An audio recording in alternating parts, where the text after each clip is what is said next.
नमो बुद्धाय। आज चिंतन में मैं चर्चा करूंगा जात नहीं जमात। आज हमारे देश में जहां भी जाएंगे बात जात की होती है और हिंदुस्तान में कितने जात हैं यह हजारों से भी ज्यादा जाते हैं। अगर आप और हम जात की बात करेंगे तो बिखरते जाएंगे। हम अगर जात की बात करेंगे तो दूसरा भी जात की बात करेगा, तीसरा भी जात की बात करेगा, चौथा भी जात की बात करेगा और कोई जात किसी से कम नहीं है। हम ब्राह्मण की बात करेंगे, राजपूत की बात करेंगे, ठाकुर को बात करेंगे, भुइहार की बात करेंगे, कुशवाहा की बात करेंगे, चमार की बात करेंगे, बनिया की बात करेंगे, पिछड़े की बात करेंगे, अगरे की बात करेंगे। इससे क्या होगा? हम बंटते चले जाएंगे, हम खंड खंड में टूटते चले जाएंगे। आज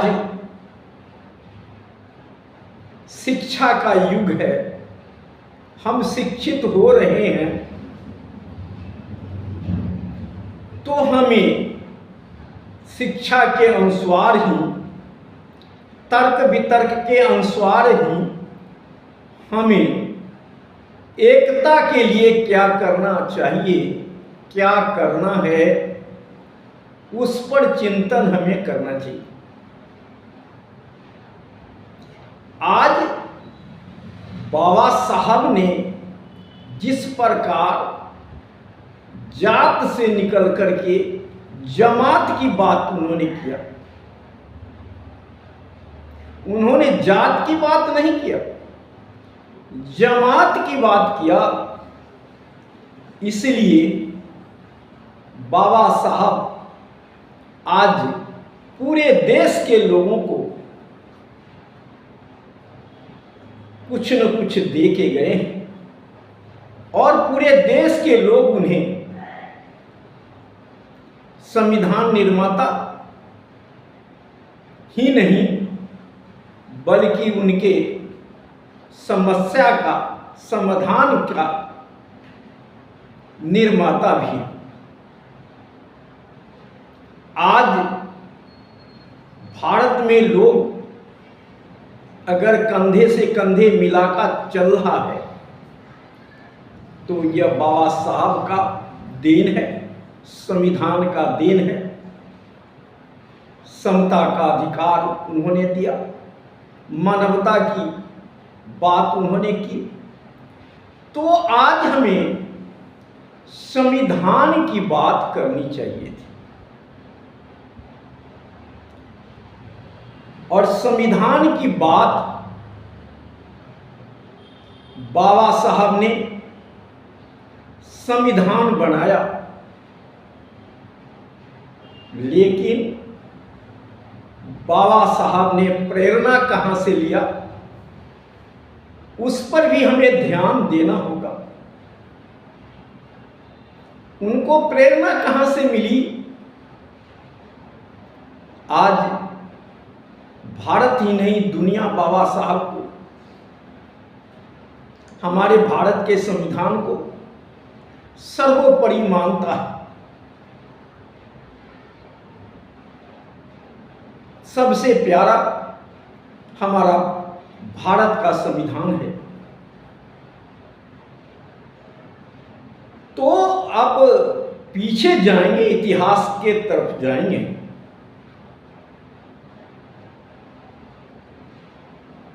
आज महात्मा ज्योतिराव फूले,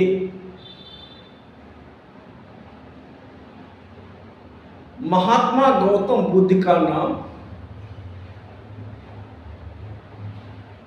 कबीर का नाम आता है। जहां से बाबा साहब की प्रेरणा मिली,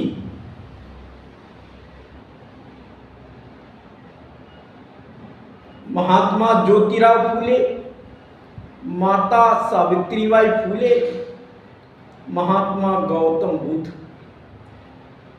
और कबीर ने कभी जात की बात नहीं की,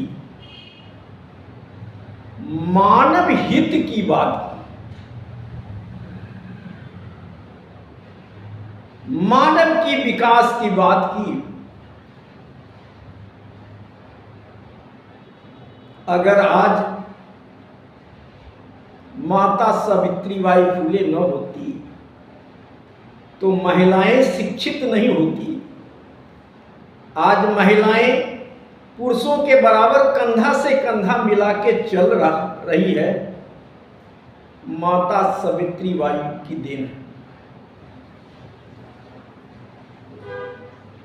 जिस प्रकार उन्होंने संघर्ष कर ब्राह्मणवादी व्यवस्था को तोड़कर आगे बढ़कर के महिलाओं को शिक्षित किया। हमारे देश में कुरीतियां थी, महात्मा ज्योतिराव फूले ने संघर्ष करके उसको तोड़ने का काम किया।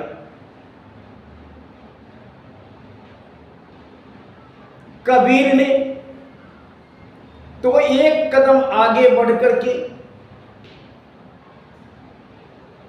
ब्राह्मणवादी व्यवस्था की पोल खोल दी।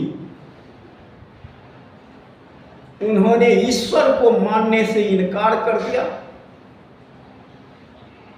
और मानवता, प्रेम, भाईचारा, समानता की बात करने लगे।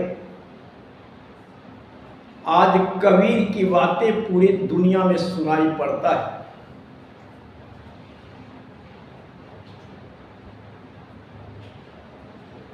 आज महात्मा गौतम बुद्ध की बात पूरे देश में हो रही है।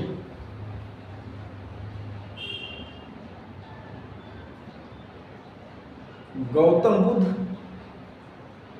एक जात के नहीं, पूरे मानव जाति की कल्याण, मानव जाति ही नहीं जितने भी जीव जंतु हैं सबकी कल्याण की बात उन्होंने की।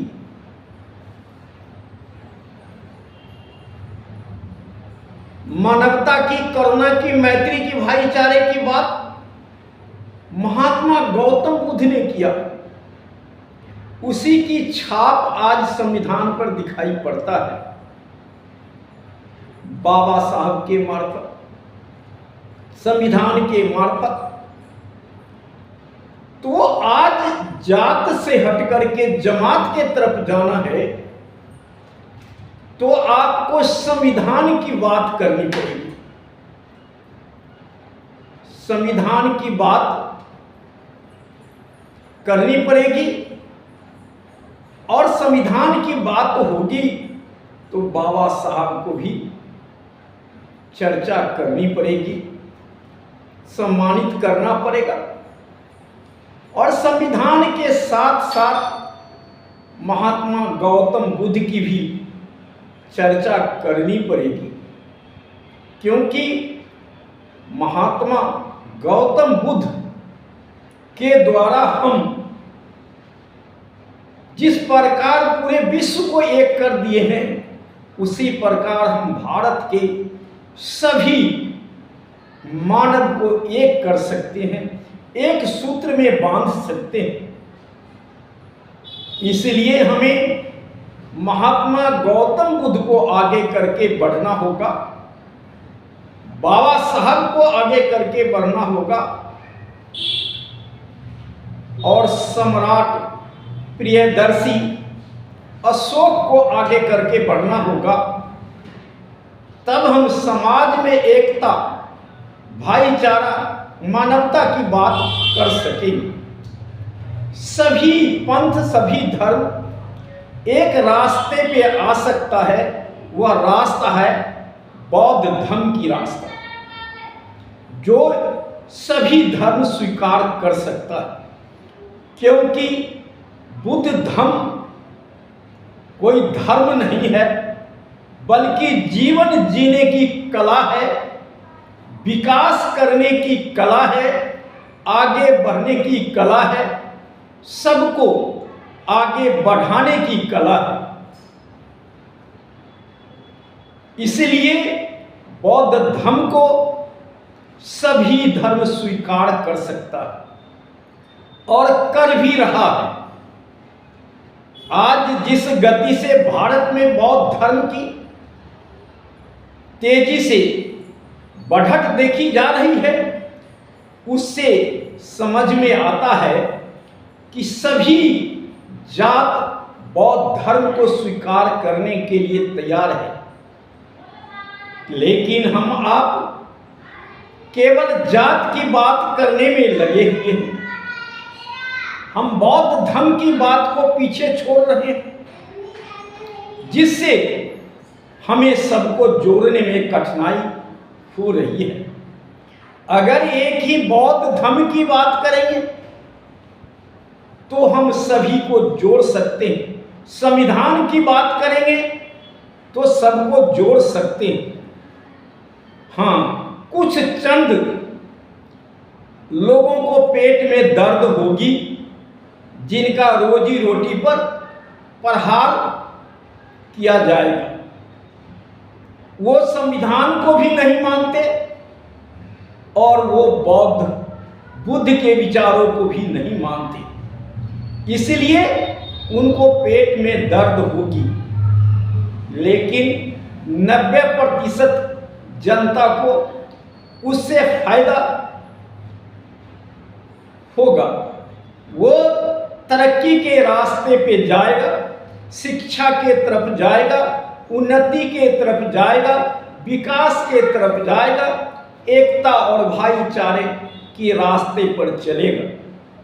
इसलिए आज जरूरत है जात से उठकर जमात के तरफ चलने का। इसलिए हम सब मिलकर के जात से जमात की ओर बढ़ें, एकता बनाएं, भाईचारे बनाएं और बौद्ध धर्म की रास्ता को आगे बढ़ाएं। आज इतना ही। जय हिंद, जय भारत, नमो बुद्धाय।